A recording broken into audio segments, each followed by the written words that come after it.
G'day crew, welcome back to Tube Time Tuesday for part 2 of our conversation on creating a pricing structure that actually works. Well, I'm down here at Trig Point at the Stronce Bank. There's a fair bit of swell around, not a lot of wind. Banks are looking pretty tasty.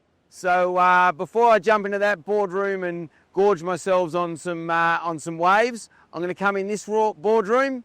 I'm going to have a chat to you, as I said, about part 2 of our conversation on pricing models that actually work.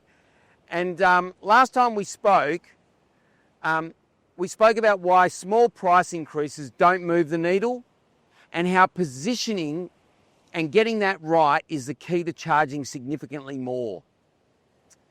And today, I want to show you what that looks like in real life. So I was speaking with a prospective client.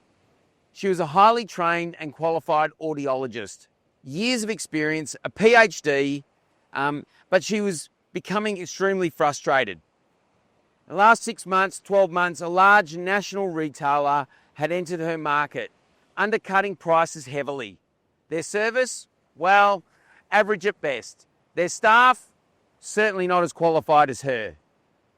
At the other end of the market was another competitor, tied to a research centre, run by professors, but staffed mainly by recent graduates. And they charged double what the national retailer did and almost double what she did. And guess what? Despite that price, they were busy. So what was her plan? Well, it was to lower the price of the product and start charging separately for her service. And her mistake was simple. She thought she was selling hearing aids. And the matter of fact, she wasn't. What she was selling was connection. The ability for her clients to be part of conversations again, to hear grandkids, to enjoy music and not to feel awkward in social settings.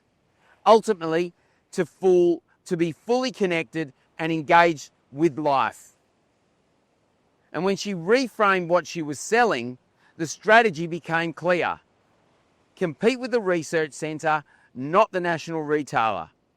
Price herself just under the research centre, but still significantly higher than what she was currently charging. And once she understood what her real target audience was, the distribution channels lit up like a runway. She knew exactly where to find her ideal client and how to speak to them. And out of that example come 3 big tips that you can apply to your business. You need to sell outcomes, not product. People don't buy the widget, they buy the transformation. In this case, it wasn't about hearing aids, it was about the emotional connection that's created and that hearing enables.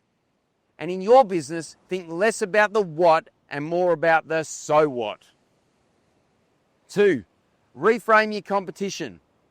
Don't measure yourself against the cheapest player in the market. Benchmark yourself against the providers who are delivering at the highest level and charging accordingly.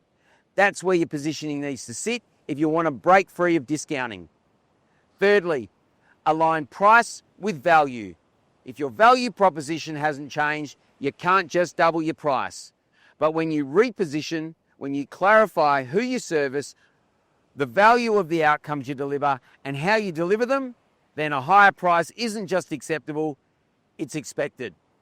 So the lesson, if you want to charge significantly more, not just cover rising costs, but grow profit, stop thinking about what you sell and start thinking about what value your clients get. Positioning ensures that rather than blending into the crowd, you stand out. It makes it easy for your target clients to find you, no more discount, and more being paid what you're truly worth. And that's when price becomes a strategic tool, not just a number on an invoice.